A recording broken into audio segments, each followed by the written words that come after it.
কোনো গ্রামগঞ্জেও খুঁজলে পাওয়া যাবে না।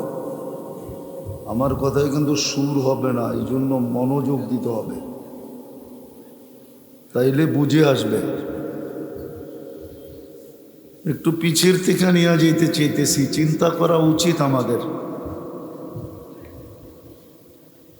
যদি ইতিহাসের পাতায় দেখি তো ইতিহাসের পাতায় পাওয়া যায় একটা দিন ছিল, একটা অবস্থা ছিল, একজনের জন্য ফেরেশতা আকাশ থেকে চলে আসতো। কয়জনের জন্য? মনে হয় বিশ্বাস করতে চান না, ঠিক না? যে এত বড় ফেরেশতা একজনের জন্য শুধু। তাহলে ওলামা আমার সাথে একমত হবে, জানি না আপনারা হবেন কিনা। একজনের জন্য ফেরেশতা চলে আসতো। কিতাবে পাওয়া যায় সাহাবায় এক সাহাবীকে ডাকাতে ধরলেন,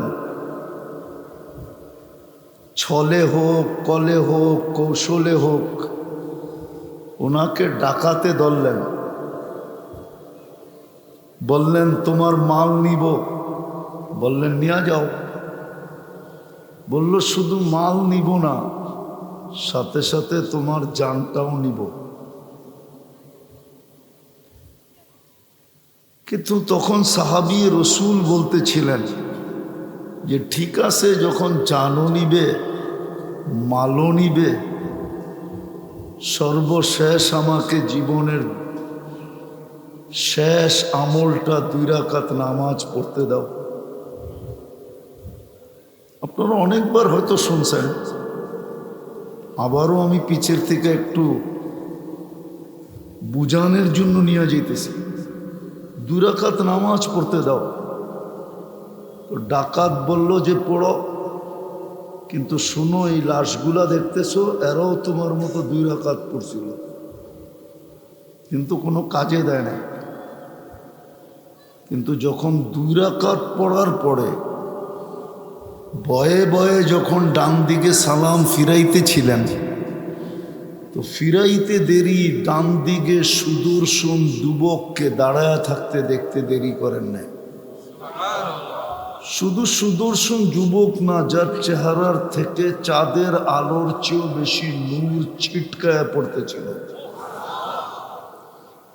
জলদি জলদি বাম দিকে সালাম ফিরাইলেন, আর ডান দিকে মুখ করে জিজ্ঞাসা করলেন তুমি কে? তো এই ফেরেশতা বলতেছিল আশ্চর্যের বিষয় তো, তুমি নিজেই তো আমাকে ডাইকা আনলা, আবার তুমি জিজ্ঞাসা করতেছো আমি কে? তো বলছে তুমি যখন চিৎকার দিতেছিলে ইয়া মুগিস আগিসনি, প্রথম চিৎকার যখন তুমি দিলে তখন আমি 4th আকাশে ছিলাম। সমস্ত আকাশ ভূমিকম্পের মতো হেলতেছিল।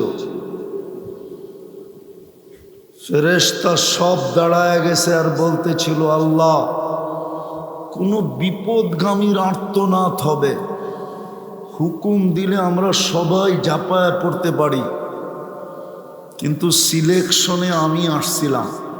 সিলেকশন বোঝেন তো? আল্লাহ আমাকে নির্বাচন করছে। দ্বিতীয়বার তুমি যখন চিৎকার দিছো ইয়া মুগিস আগিসনি, আমি 4 আকাশ অতিক্রম করে ফেলছি। তৃতীয় চিৎকারে আমি তোমার পায়ের কাছে মাথার কাছে চলে আসছি, তোমার দুশ্মনকে জাহান্নামে পৌঁছে দিছি। দেখো আগুন জ্বলতেছে। তাকায় দেখে সত্যই। সাহাবী রসুল সাল্লাল্লাহু আলাইহি ওয়াসাল্লাম জিজ্ঞাসা করলেন এটা আমার বৈশিষ্ট্য? বলল না।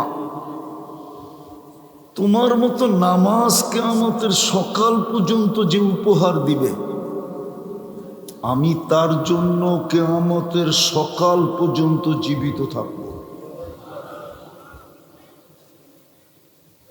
আর এটা কোনো আনাস ইবনে মালিক রাদিয়াল্লাহু তাআলা আনহুর হাতের দস্তরখানে আল্লাহর রসুলের হাতের ছোঁয়া লাগছে। উনি জীবন ভর এটাকে আগুন দিয়ে পরিষ্কার করতেন। মাঝে মাঝে বন্ধুদেরকে অবাক করে দিতেন, আগুনের থেকে বাহির করতেন, নাড়া দিতেন, ময়লা ছাই হয়ে উড়া যেত, দস্তরখান ফকফকে নতুন হয়ে যেত। বন্ধুরা জিজ্ঞাসা করতেন, আনাস এই জাদু কোত্থেকে শিখলে? তো আনাস রাদিয়াল্লাহু তাআলা আনহু বলতেন, জাদু না, দুজাহানের বাদশাহ মুহাম্মদুর রাসূলুল্লাহর হাতের ছোঁয়া। যার হাতের ছোঁয়া লাগলে দুনিয়ায় আগুন একটা সুতা পোড়াইতে পারে না। আর যেই মাটিতে ওনার অস্তিত্ব দাঁড়ায় ছিল, অস্তিত্ব সশরীরে যেই মাটিতে দাঁড়ায় ছিলেন মেরাজের রাত্রে, যিনি সশরীরে ওইখানে দাঁড়ায় ছিলেন, ইমামতি করছেন, ইমামতি। আল্লাহকে তো যদি জিজ্ঞাসা করি ওই জমিনে বোম ফাটে কি করে? চলেন, সামিয়ানা নাই, ডাইরেক্ট আকাশ দেখা যাইতেছে। আল্লাহকেই প্রশ্ন করি, এইখানে তো সুতা, আগুন সুতা পোড়াইতে পারে না, শুধু হাতের ছোঁয়া লাগা কারণে। ওইখানে তো পুরা অজুদ অস্তিত্ব দাঁড়ানো ছিল, ইমামতি করছে। চলেন আরো মজার বিষয়, ১০০ লক্ষ নবীদের সশরীরে ওই নামাজে শিরকত ছিল। ১০০ লক্ষ নবীদের ইমামতি করছেন। ১০০ লক্ষ নবী ওই মুহূর্তে উপস্থিত ছিলেন সশরীরে, রুহে না। হুজুররা কি বলে, রুহে? সশরীরে উপস্থিত ছিলেন। ওইখান থেকে আরো সে গেছে। কিতাবে লেখে এটা আকাশের দিকে উঠার রানওয়ে হইল, দুনিয়ার যেই প্রান্তের থেকেই আসবেন রানওয়ে হইল বাইতুল মুকাদ্দাস পর্যন্ত। এটা হইল রানওয়ে। ওইখান থেকে টেক আপ করে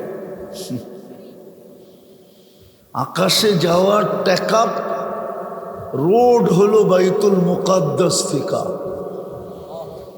ওইখান থেকে গেলেন বাইতুল মুকাদ্দাস থেকে আরো সে, ওইখানে বোম ফাটে কি করে?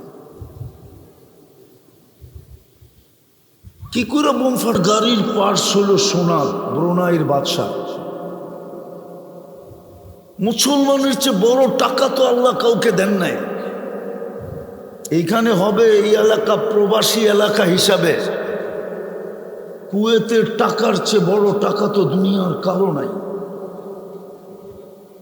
1 টাকা বাঙাইলে তো আমেরিকান $5 পাওয়া যায়, $5। আমি দুনিয়া ঘুরে বলতেছি, এটা মনে করেন না আমি ঢাকার থেকে গাড়িতে উঠে আপনাদের এখানে চলে আসছি। এই অঞ্চল তো আমার জন্য নতুন, একবারে প্রথম। কুয়েতের টাকার চেয়ে বড় কোনো টাকা দুনিয়াতে নেই, বাহরাইনের টাকার চেয়ে বড় কোনো টাকা দুনিয়াতে নেই, ওমানের টাকার চেয়ে বড় কোনো টাকা দুনিয়াতে নেই। $3.5 পাওয়া যায় ওমানি 1 দিনার দিয়া, $3.5। ব্রুনাইয়ের টাকা 1 টাকা দিলে 1 গাট্টি আমেরিকান ডলার পাওয়া যায়। বিশ্বাস হয় না? সবচেয়ে বড় টাকা তো মুসলমানকে দিলেন, সবচেয়ে বেশি সম্পদ তো মুসলমানকে দিলেন। মুসলমানের চেয়ে উচ্চ বিলাসী বাড়িতে তো দুনিয়ার কেউ থাকে না। সৌদি বাদশাদের বাড়ির সামনে হোয়াইট হাউস কিচ্ছু না, শুধু নামেই হোয়াইট হাউস। সৌদি বাদশার বাড়ির সামনে হোয়াইট হাউস কিচ্ছু না। বিশ্বাস হয় না? ব্রুনাইয়ের বাদশার যে বাড়ি ইংল্যান্ডে আছে ওটাতে 400 কামরা, 400। বিশ্বাস হয় না? আমি দেখা হিসাব বলতেছি, দেখা হিসাব। আমি আপনাদের স্বাধীনতার সময় ইংল্যান্ডে ছিলাম। মুসলমানের চেয়ে বেশি দামি বাড়িতে তো কেউ থাকে না। মুসলমানের চেয়ে বেশি পোশাক দুনিয়ার কেউ পরে না। চ্যালেঞ্জ। শুধু এই ফরিদগঞ্জের বাড়িতে, ফরিদগঞ্জ থানার ভিতরে প্রত্যেকের বাড়িতে যত ব্যবহৃত কাপড় আছে আলমারিতে, পুরা ইউরোপের কোনো একটা দেশে এত ব্যবহৃত কাপড় কারো বাড়ির আলমারিতে নাই নাই নাই নাই নাই। বিশ্বাস হয় না? মনে হয় না, ঠিক না?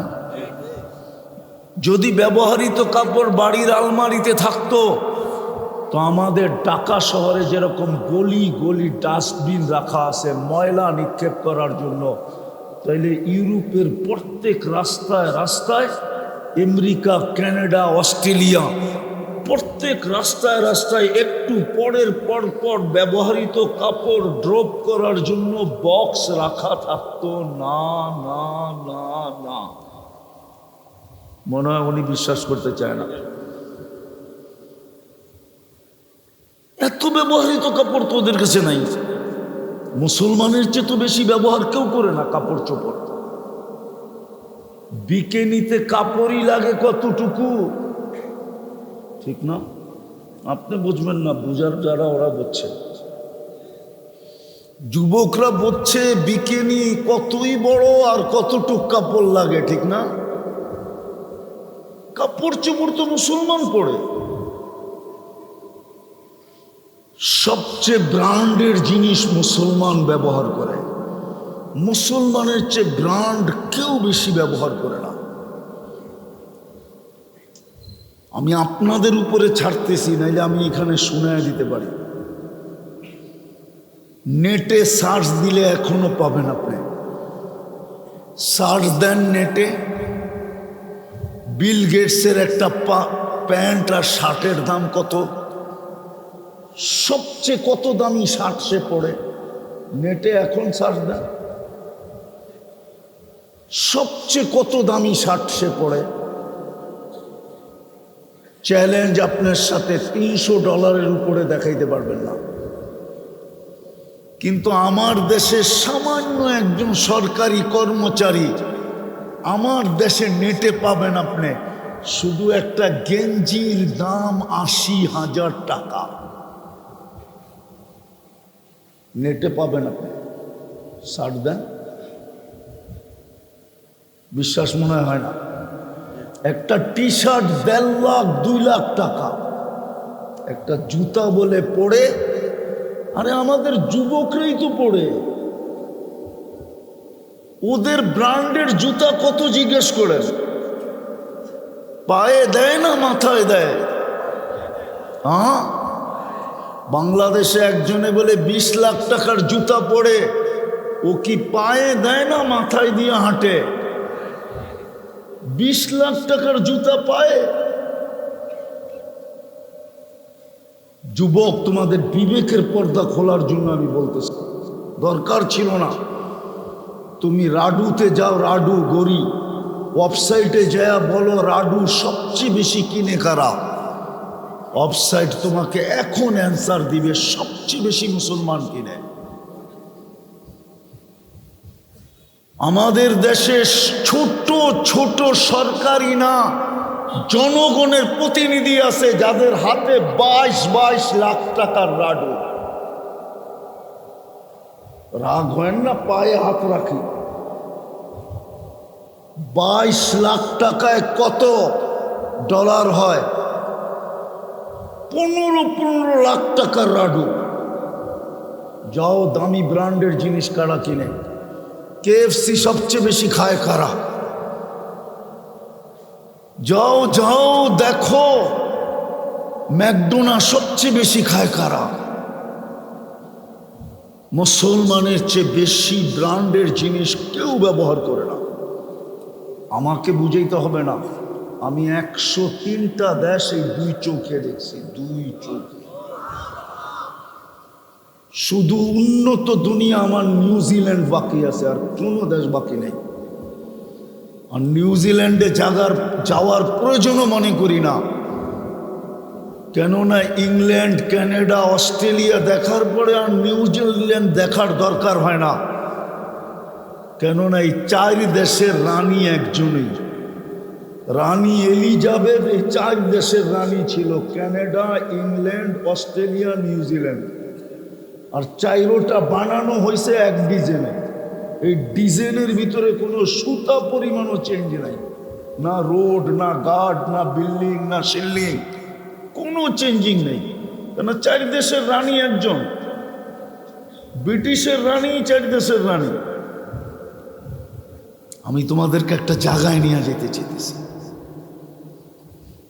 মুসলমানের চেয়ে বেশি ব্র্যান্ড কেউ ব্যবহার করে না, মুসলমানের চেয়ে বেশি খাওয়ার আইটেম দুনিয়ায় কেউ চিনে না। তুমি আমাকে বুঝাইতে হবে না। আমি ছোট দস্তরখানও দেখছি, বড় দেখছি। আমার জীবনটা ছোট, মানুষটা ছোট, কিন্তু আমি বড় বড় দস্তরখান দেখছি। দস্তরখান বুঝো? হ্যাঁ, খাওয়ার দস্তরখান বড় লম্বা লম্বা দেখছি। মুসলমানের চেয়ে বেশি আইটেম কেউ চিনে না। ওরা তো কাজ করেই সুযোগ পায় না, খাবে কোথায়? কাজ করেই তো সুযোগ পায় না, কখন খাবে? আর খাইতে গেলে পয়সা লাগে, এত পয়সা কোথায় পাবে? যেই সমাজে স্বামীর বিল স্ত্রী দেয় না, ও আবার খায় কোথেকে? মনে হয় বোঝেন এখন। স্বামীর বিল, স্ত্রীর বিলও স্বামী দেয় না। 18 বছর পরে তো সন্তানের বিলও মা বাবা দেয় না। তোমরা তো ফুর্তিতে আসো, বাপের হোটেলে থাকো, 14 তারিখ আসতে দেরি, গলায় পাড়া দিয়া পয়সা বাহির করতে দেরি করো না, ঠিক না? নতুন ভার্সন আসতে দেরি, অ্যান্ড্রয়েড সেটের, এইখান থেকে ফোনে গর্জন কইরা প্রবাস থেকে বাপের কাছ থেকে টাকা আনতে দেরি করো না, ঠিক না? আসতেছে 1 বৈশাখ, মা বাবার গলায় পাড়া দিয়ে এনজয়ের জন্য পয়সা বাহির করতে দেরি করো না, ঠিক না? 14 তারিখ বুঝছো তো না? বোঝো না? হ্যাঁ, তো মুসলমানের চেয়ে তো বেশি কেউ খায় না, পড়ে না। মুসলমানের চেয়ে বেশি প্রসাধনী কেউ ব্যবহার করে না। 70% সম্পদ দুনিয়ার মুসলমানের কাছে। আমি ওই তথ্য খুলতে চাই না, মিডিয়ার মাধ্যমে চলে যাবে।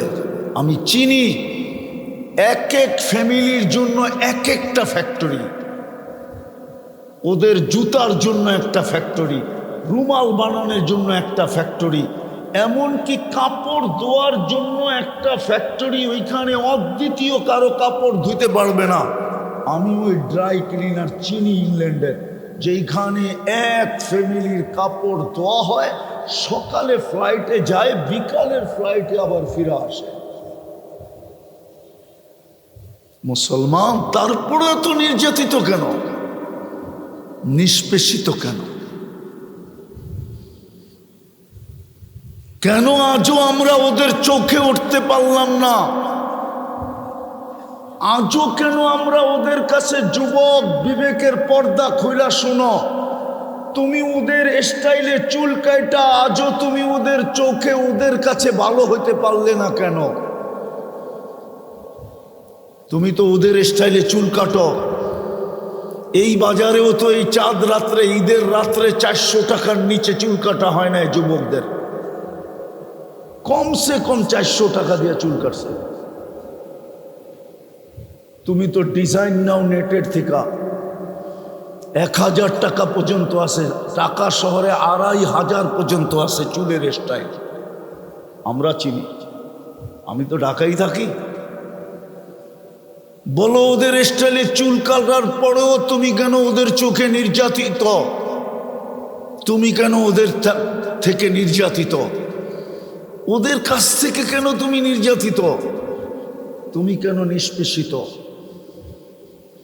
তুমি কেন ওদের কাছে ঘৃণিত? তুমি কেন ওদের কাছে দীক্ষিত? তুমি বলবা আমার কাছে আমেরিকান পাসপোর্ট নাই। চলো আমি আমেরিকান পাসপোর্টের হোল্ডারের কাহিনী শোনাই তোমাকে। আমি তো আমেরিকা একদিন যাই নাই, বা একদিন যাই না, বৎসরে 2-1 বার যাওয়া হয় আমার। বললাম তো, আমরা দেখি আমেরিকান পাসপোর্ট হইলে তো হবে কি, ওর পাসপোর্টটা পাঞ্চ করতে দেরি, ওকে 10 মিনিট মাথার চুল থেকে পাও পর্যন্ত দেখতে দেরি করে না। আর যেই চোখ বাহির করে দেখে আমরা চোখের ভাষা পড়তে পারি। আমি জানি ও একে এরকম দেখতেছে কেন, কেন ও পাসপোর্ট পাঞ্চ করতে দেরি। যদিও পাসপোর্ট আমেরিকান, যদিও পোশাক আশাক আমেরিকান থেকেও আপডেট, স্মার্ট, নারী বলো, পুরুষ বলো, যুবক বলো, বৃদ্ধ বলো, কিন্তু পাসপোর্ট যখন পাঞ্চ করছে আর বাহির হয়ে আসছে মুসলমান, তো যেই চক্ষু দিয়া ওকে দেখছে, এই চক্ষু দিয়া কোনো হোয়াইটকে দেখে নাই। হোয়াইটের পাসপোর্টটা স্ক্যান করার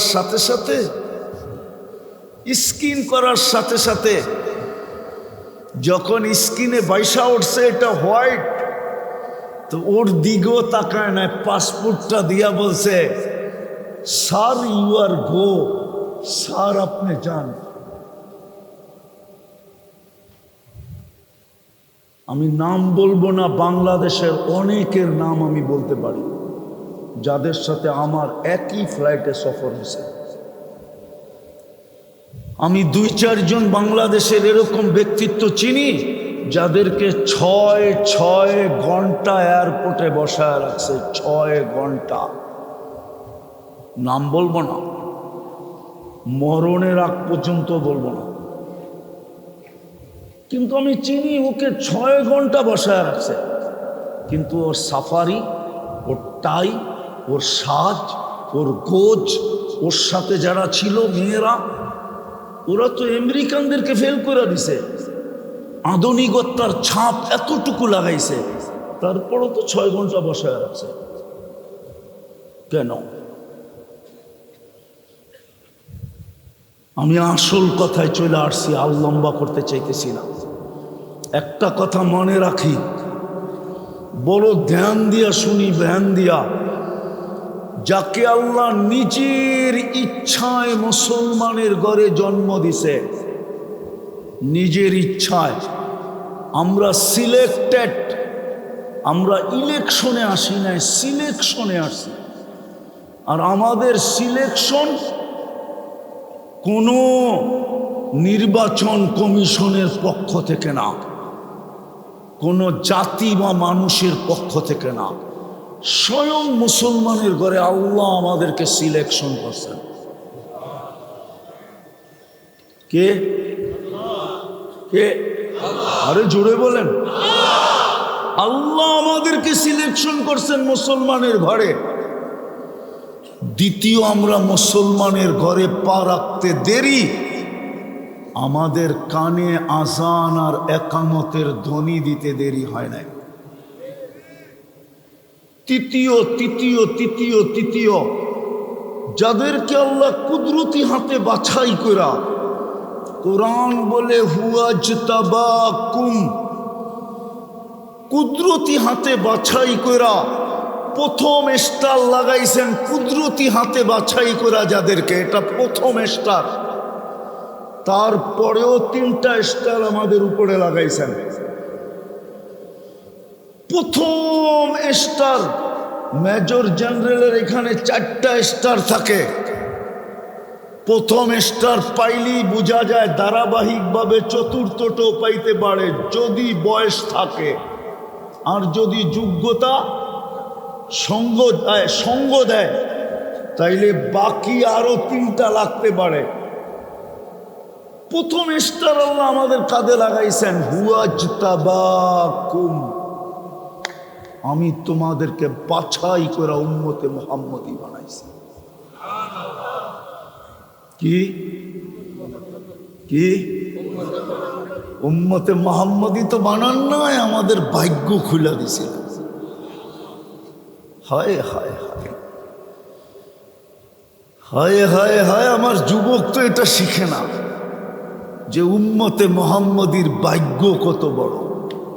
ওলামা একমত হবে কিনা জানি না ফরিদগঞ্জের, কিন্তু বইলা দেখি আকাশের যেরকম কুল কিনারা নাই, আমাদের উম্মতি মুহাম্মদী হওয়ার কারণে আমাদের কপালেরও কোনো কুল কিনারা নাই।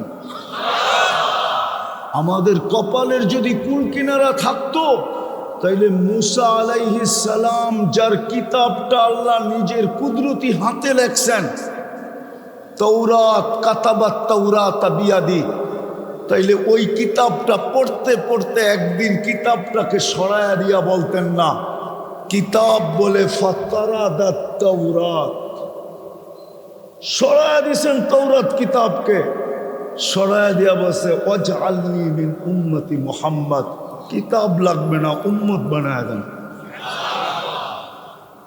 কুরআনও তো বলে মাসালুহুম ফিত তাওরাত, উম্মতে মুহাম্মাদি তৌরাত কিতাবটা আমি বইরা দিছিলাম তোমাদের কাহিনী দিয়া, তোমাদের কাহিনী দিয়া, তোমাদের ভাগ্য লেখা বইরা দিছিলাম। তৌরাত তোমাদের ভাগ্য লেখা দিয়া ভরা ছিল যে তোমাদের কপালটা কত বড়। ওই উম্মত আমাদেরকে বানাইলেন। মনে রেখেন কিন্তু আমার কথা, নাইলে বুঝে আসবে না, আমি মিলাইতে পারবো না। যাদেরকে আল্লাহ উম্মতে মুহাম্মদী হিসাবে জন্ম দিছে, না না না, প্রথম তো যাদেরকে আল্লাহ মুসলমানের ঘরে জন্ম দিছেন, দুনিয়াতে আসতে দেরি, কানে আজান আর একামতের ধ্বনি দিতে দেরি করেন নাই। তৃতীয় যাদেরকে আল্লাহ উম্মতে মুহাম্মদী বানায়া, বাছাই করার মাধ্যমে বানায়া, আকাশ যেরকম সীমাহীন এরকম সীমাহীন কপাল খোলা দিছে। মনে হয় আপনাদেরকে আমি বুঝাইতে পারলাম না। আমি হুজুরদেরকে দিয়ে প্রমাণ দিতেছি। বলেন এক রাত্র কয় রাত্র? লাইলাতুল কদর এক রাত্র কয় রাত্র? হ্যাঁ, 1000 মাসে কয় বৎসর? 83 বৎসর 4 মাস। এখন আমি কপাল সীমাহীন দেখাইতেছি। ওই 83 বৎসরের ভিতরে তো আবার 83টা রমজান আছে। ওই 83টা রমজানও তো প্রত্যেক রাত্র 83 বৎসর করে আছে, ঠিক না? ওইটার ভিতরেও তো আবার 83টা আছে, ঠিক না? ওইটার ভিতরেও তো প্রত্যেক রাত্র 83 বৎসর করে আছে, ঠিক না? যদি কায়দায় তাসালসুলের দিকে যাই তো এটা শেষ হবে কোথায়? বলো কোলামা, শেষ হবে কোথায়? হবে? হ্যাঁ, তাহলে আমার কথা ঠিক আছে তো? আপনার কপালের কোনো সীমানা নাই। এই 3টা যাদের উপরে করলেন আল্লাহ, ভালো মতে শুনি, ভালো মতে। আজকে দুরবস্থা এই জন্যই, মুসলমানের ঘরে জন্ম আর রং অন্যের রঙে রঙিন। আমি একটু প্রমাণ দিয়া যাই আপনাদেরকে, যুবক, তোমাদের পায়ে হাত দিয়া বলি, তুমি যতই ওদের রঙে রঙিন হও, কোনোদিন ওরা তোমাকে আপন ভাববে না। কেন ভাববে না জানো? কেন ভাববে না জানো? যতই ওদের রঙে রঙিন হও, চ্যালেঞ্জ আমার কাছে, কোনো মুসলমান যদি নাস্তিকও হইল, তারপরও ওরা ওকে নিজের ভাববে না, না না না না। কেন? ও জানে আর কানে আজান আর একামত দিছে, আর আজান আর একামত দেওয়ার পরে এর ভিতরে একটা আগুন লুকায় গেছে। যেটাকে দুনিয়ার কোনো শক্তি নিবাইতে পারবে না না না না না। আমি উদাহরণ দিলে বোঝা যাবে। কাঠের লাকড়ির কয়লা মাঝে মাঝে দেখা যায় উপর দিয়া বিলকুল ঠান্ডা, কোথাও আগুনের ছোঁয়াও নাই, গরমও নাই, কিন্তু যখন এটা ভাঙ্গা হয় তো দেখা যায় পেটের ভিতরে একটু আগুন এখনো দগদগ করে। আযান আর একামত হলো তোমার ওই আগুন, সারাটা নিভা গেল, ওটার ভিতরে ওটা দগদগ করবে করবে করবে করবে করবে। ওটাকে দুনিয়ার কোনো শক্তি নিভাইতে পারবে না। এটা ওরা ভালো মতে জানে যে এটা নিভবে না। আর কোরআনও বলে, কোরআন আল্লাহ বন্ধুকে বলতেছে লান তারযা আনকা লান তারযা আনকাল ইহুদ ওয়ান নাসারা। তারপরে কি হাত্তা তাত্তাবিয়া মিল্লাতাহুম। বন্ধু, আপনি ওদের রঙে যতই রঙিন হন না কেন, আমরা সিস্টেমই বানাইছি, ওরা কোনো দিন আপনাকে আপন ভাববে না না না না না। লান তারযা আনকা, কোরআন বলতেছে। কোরআন আরেকটা কথা বলে যেতেছি, যুবক, আমার সমাজের কিছু লোক আছে, ওরা ভাবে ওদের কাঁধে কাঁধ লাগায়া কাজ করলেই মনে হয় ওরা আমাকে আপন মনে করবে। না না না না, আমার কাছে প্রমাণ আছে। সাদ্দামকে ধরায়া দিছিল কে? আরে কে কে কে? সাদ্দামের বডিগার্ড ছিল, কিন্তু সে কি করছে? গাদ্দারি, ঠিক না? সে গেছে কোথায় এখন? সে কোথায় বলেন? সে কোথায়? তাকে মারছে তো মারছে কারা? আমেরিকান সোলজারই তো তাকে মারছে। চলেন আরেকটা জ্যান্ত বাংলাদেশের দেখাই। হ্যাঁ, দেখাবো। নওয়াব সিরাজউল্লাহর সাথে গাদ্দারি করছে কে? বলেন না কে? আরে জোরে বলেন। মির্জাফরকে মারছে কে? সে গাদ্দারি করলো কার জন্য? ইংরেজদের জন্য, ঠিক না? নাইলে বাংলার জমিনে কোনোদিন ইংরেজ থাবা বসানোর সুযোগ ছিল না। আপনি বাংলাদেশের ইতিহাস জানেন না? এই মাটির নিচে একটা আধ্যাত্মিক শক্তি আছে, যেটা দুনিয়ার খুব কম মাটির নিচে আছে। একটা আধ্যাত্মিক শক্তি এই মাটির নিচে আছে। এই মাটির 1400 বৎসর ইতিহাস বলে। এই মাটি নিয়ে যে খেলে, মাটি তাকে একদিন না একদিন কিক দেয় দেয়। কি করে কিক বুঝেন? লাথি মারেই। হয়তো লাথিতে কেউ বোল্ড আউট হয়, না হয় কেউ রান আউট হয়, অথবা কেউ ক্যাচ আউট হয়, অথবা কেউ ছক্কায় বাউন্ডারির বাহিরে হয়। এটাই মাটির বৈশিষ্ট্য। আমার কাছে সময় নেই, নিলে আমি 1400 বছরের ইতিহাস খুলে দেখাইতে পারি আপনাকে। এই মাটির নিচে এক আধ্যাত্মিক শক্তি আছে, যেটা দুনিয়ার খুব কম মাটির নিচে আছে। মক্কা, মদিনা, বাইতুল মুকাদ্দাস এটার সাথে তুলনা হয় না, এটা অন্য কারণে শ্রেষ্ঠ। কিন্তু এই মাটির নিচে এক আধ্যাত্মিক শক্তি আছে। ইসলামের যুগের প্রথম কোরবানি এই মাটির নিচে ঘুমায় আছে। যখন আল্লাহর রসুলের হিজরত হয় নাই, মক্কায় স্টিল নাও, তখন 4 সাহাবী এই বাংলার জমিনে আছে। একজনের নাম আবু ওয়াক্কাস, আরেকজনের নাম ওহাব ইবনে মালিক, তৃতীয় জনের নাম কাসেম ইবনে হোজাইফা, চতুর্থ জনের নাম উরওয়া ইবনে সা। দুইজন এইখান থেকে চীনে গেছেন, দুজনের কবর চিহ্নিত আছে চীনে। আবু ওয়াক্কাস গোয়ানজুতে, ওয়াহাব ইবনে মালিক রাদিয়াল্লাহু তাআলা আনহুর কবর মঙ্গোলিয়ার বর্ডারে। ইতিহাস বলে দুইজন এই মাটির নিচে এখনো ঘুমাইতেছেন। ইনশাআল্লাহ কিয়ামতের দিন উঠবো আমরা, আর বাংলাদেশিদের চান্ডা থাকবে ওই দুইজনের হাতে, আর আমরা থাকবো পিছে। মুহাম্মদুর রাসূলুল্লাহর স্লোগান দিতে দিতে আমরা কিয়ামতের মাঠে যাব। এই জন্যই বুঝবেন কি না জানি না, একটা তথ্যের কথা বলতেছি। সাহাবাদেরকে সারা দুনিয়া এই জন্যই আল্লাহ ছিটায়া দিছেন যে কুল্লুন ওয়াদাল্লাহুল হুসনা, এরা সব জান্নাতি।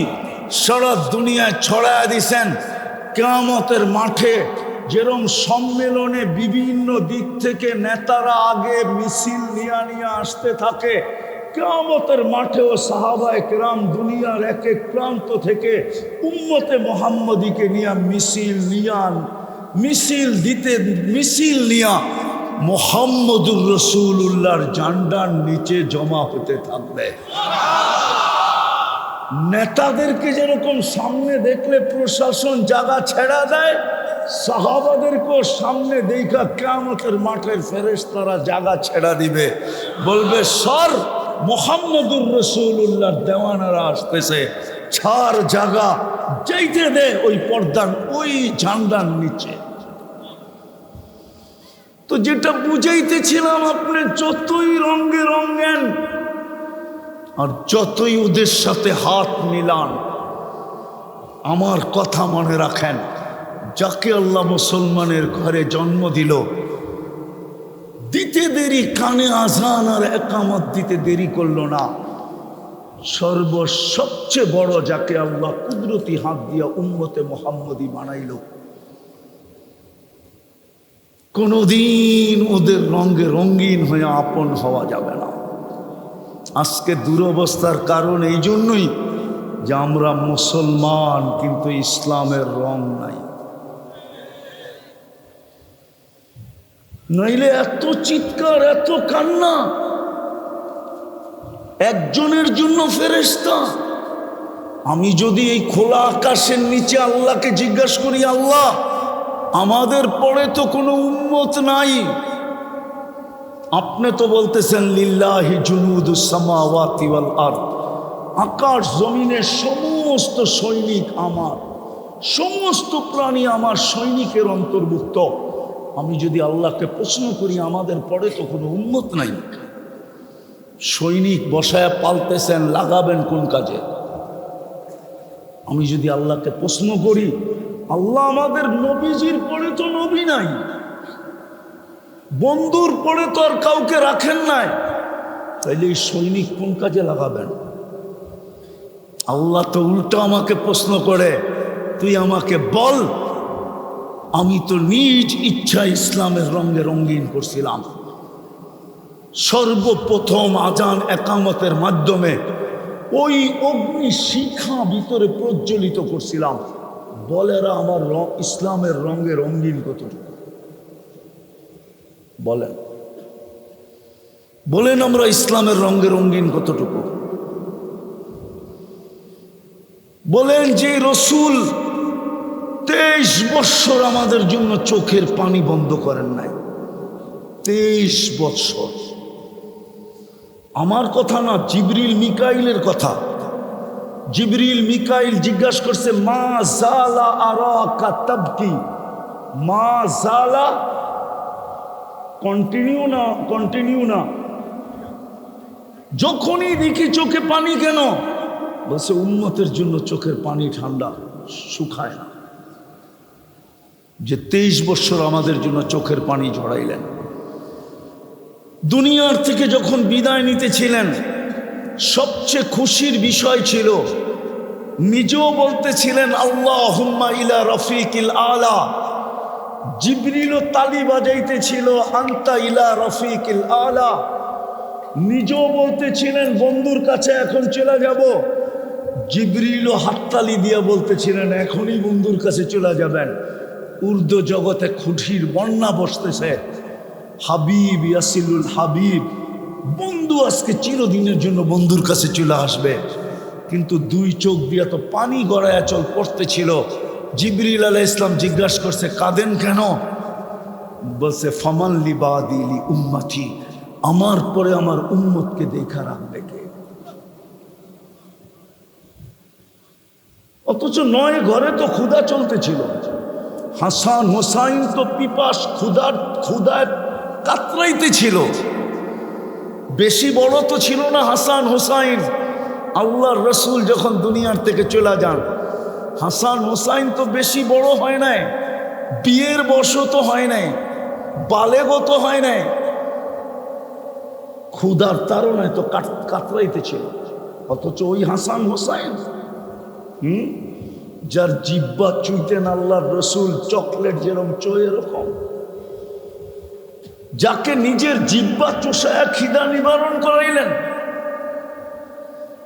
যাদেরকে পাইলে গালে চুমা দিতে দিতে কপাল পুরা গাল কপাল ভরায়া ফেলতেন। জন্ম নিতে দেরি, রসুলের সামনে আনতে দেরি, মুখ খুইলা আল্লাহর রসুল নিজের লোয়াব মোবারক সর্বপ্রথম দুনিয়ার বস্তু পেটে দিতেন।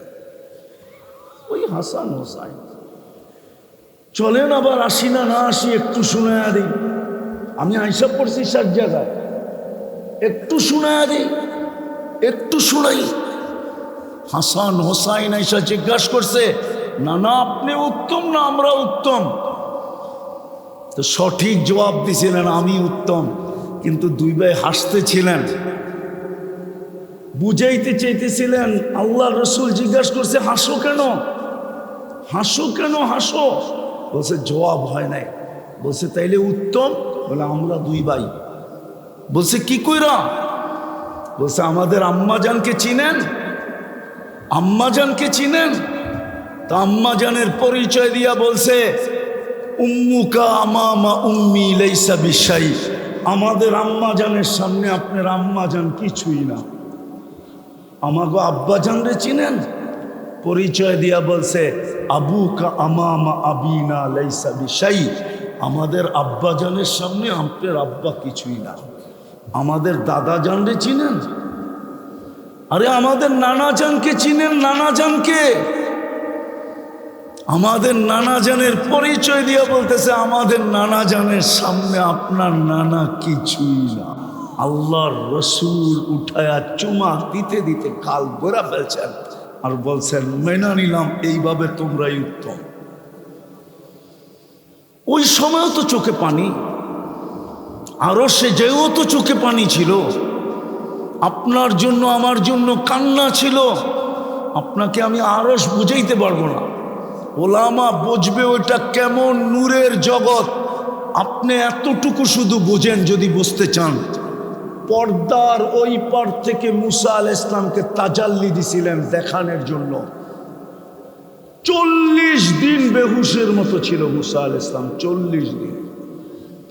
অথচ মুহাম্মদুর রাসূলুল্লাহ কাবা কাউসাইনি আও আদনা সুম্মা দানা ফাতাদাল্লা ফাআওহা ইলা আবদিহি মা আওহা, আরশের উপরে আল্লাহর পাশে বসা, পাশে।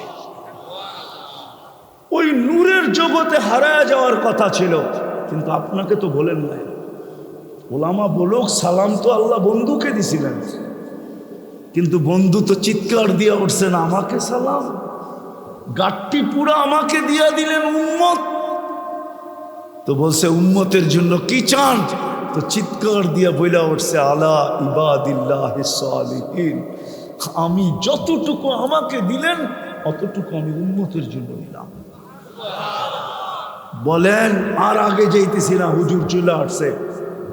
ওই রসুলের আদর্শে আজকে আমরা কতটুকু আদর্শবান? বলেন কতটুকু আদর্শবান? বল যুবক, কিয়ামতের মাঠে তোর জন্য যিনি চিৎকার দিবে, যে চিৎকার দিবে তোমার জন্য আমার জন্য, 1.25 লক্ষ নবী তো নফসি নফসি বলবে।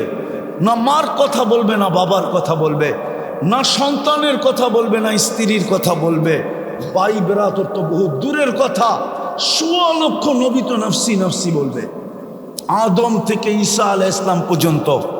কিন্তু যুবক, তোমার আমার রসুল, আমি তো আমার সমাজে দেখি ইউনিয়ন পরিষদের চেয়ার পাওয়ার জন্য কেমন কামরা কামরি, মরতেও রাজি, মারতেও রাজি, সন্তানকে বিধবা করতেও রাজি, আর স্ত্রীকে বিধবা করতেও রাজি, সন্তানকে এতিম করতে রাজি, তাজা রক্ত মাটিতে ঢালতে রাজি, শুধু একটা ইউনিয়ন পরিষদের চেয়ারের জন্য।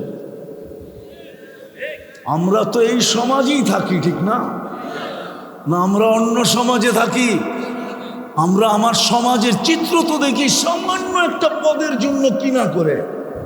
ওলামা বলুক কিয়ামতের দিন তো আমার নবী তোমার নবী মাকামে মাহমুদ পাবে। বলুক কোন ওলামা, প্রমাণ করুক যে 1 মিনিটের জন্যই চেয়ারে বসা দেখবে। 1 মিনিটের জন্য তো বসবে না, বরং 3 জায়গায় ছুটতে থাকবে, হাউজে কাউসার, মিজান আর পুলসেরাত। আল্লাহ তো বইলা কইও বসাইতে পারবে না, বরং সর্বশেষ যুক্তি দিবে, আপনি চেয়ারে বসলাম, চেয়ার যদি আমাকে উড়ায়া জান্নাতে নিয়ে যায় তো উম্মতকে আমি অঙ্গীকার দিয়ে আসছি, উম্মতের কান্ডারি আমি, নাইলে আপনি আমাকে হারিসুম বিল মুমিনিনা কেন বললেন, রউফুর রহিম কেন বললেন?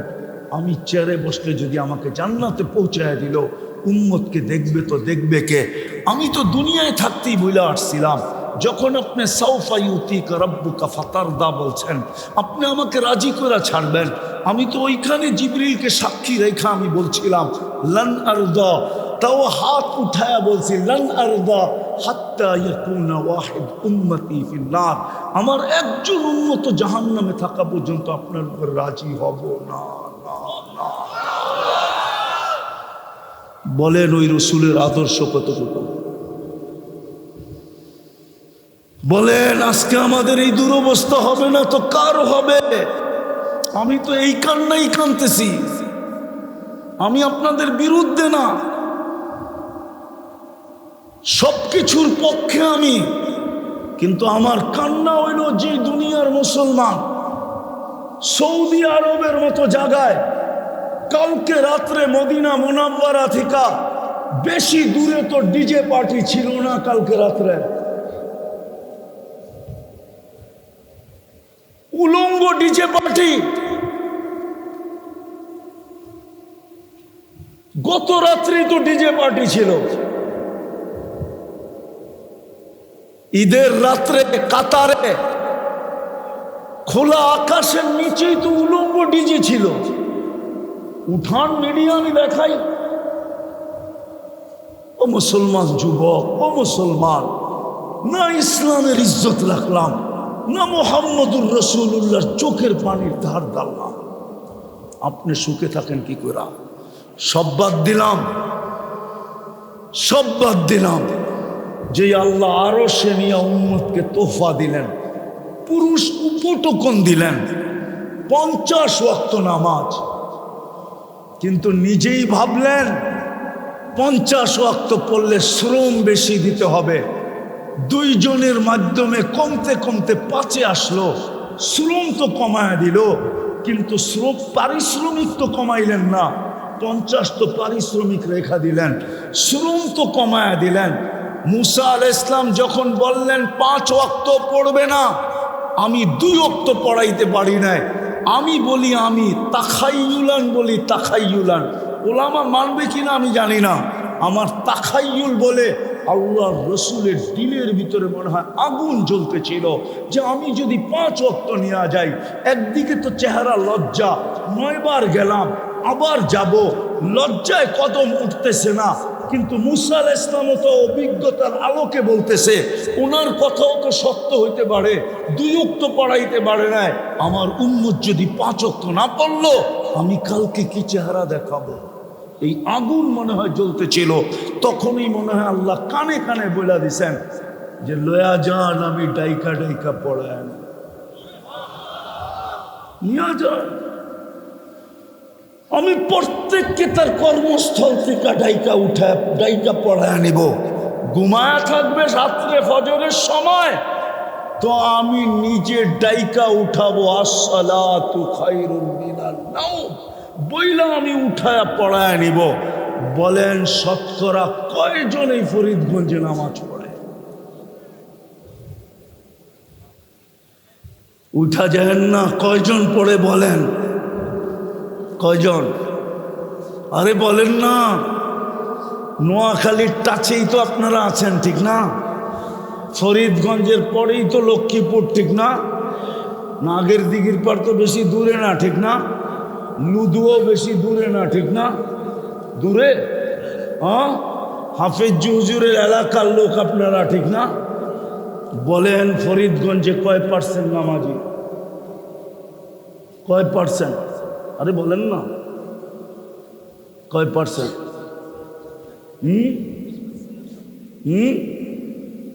মাইনা নিলাম 20%, কিন্তু হবে না। 10% বললেই বেশি। মাইনা নিলাম 20%, কিন্তু 80% তো পড়ে না। ডাকে কে? কে? জোরে বলেন না। 4 অক্ষরের আল্লাহ। এটা হইলে তো মনকে বুঝাইতে পারতাম। আল্লাহ তো শুধু ডাকে না, সাথে সাথে তো রহমানও ডাকে, রহিমও ডাকে, মালিকও ডাকে, কুদ্দুসও ডাকে, সালামও ডাকে, মুমিনও ডাকে, মুহাইমিনও ডাকে, আজিজও ডাকে, জব্বারও ডাকে, মুতাকাব্বিরুল খালিকুল বারিউল মুসাব্বিরুল গফফারুল কহ্হারুল ওয়াহ্হাবুর রাজ্জাকুল ফাত্তাহুল আলিমুল কাবিদুল বাসিতুল খাফিদুর রাফিউল মুইজ্জুল মুদিল্লুস সামিউল বাসীরুল হাকামুল আদলুল লতীফুল খবীরুল হালিমুল আযীমুল গফুরুশ শাকুরুল আলিয়ুল কবীরুল হাফিজুল মুকিতুল হাসিবুল জলিলুল করিমুর রকিবুল মুজিবুল ওয়াসি আল হাকিমুল ওয়াদুদুল মজিদুল বাঈসুশ শাহীদুল হকুল ওয়াকিলুল কবিয়ুল মতিনুল ওয়ালিয়ুল হামিদুল মুসি আল মুবদি আল মুঈদ আল মুহয়ি আল মুমীত আল হাইয়্যু আল কাইয়্যুম আল ওয়াজিদ আল মাজিদ আল ওয়াহিদ আল আহাদ আল সামাদ আল কাদির আল মুক্তাদির আল মুকদ্দম আল মুআখ্খার আল আউয়াল আল আখির আল যাহির ওয়াল বাতিন আল ওয়ালি আল মুতাওয়ালি আল বাদল তাওয়াব আল মুনতাকিম আল আফু আল রউফ মালিক আল মুলক যাল জালালি ওয়াল ইকরাম আল মুকসিত ওয়াল জামি ওয়াল গানি ওয়াল মুগনি আল মানি আদ দার আল নাফি আল নূর আল হাদি আল বদি ওয়াল বাকি আল ওয়ারিস ওয়াল রশিদ আস সাবুর জাল্লে জালালু 99 পদের মালিক আল্লাহ ডাকে। 99 পদের মালিক আল্লাহ ডাকে, তারপরও তো শতকরা 80 জন আসে না। না নারী না পুরুষ, নারীও আসে না, পুরুষও আসে না, যুবকও আসে না, বৃদ্ধ আসে না, শতকরা 80 জন আসে না। মাইনা নিলাম, শুধুমাত্র 20% আসে। বলেন আপনার ভাগ্য ভালো হয় তো হয় কি করে? আপনার ডাকে ফেরেশতা আসে তো আসে কি করে? একদিন তো আমি দেখাইলাম, একজনের জন্য ফেরেশতা আসতো, একজনের জন্য। আজকে তো 60 লক্ষের জন্য ফেরেশতা আসে না, 250 কোটি মুসলমানের জন্য ফেরেশতা আসে। এই জন্যই তো কিতাবের কথা সত্য সত্য সত্য সত্য।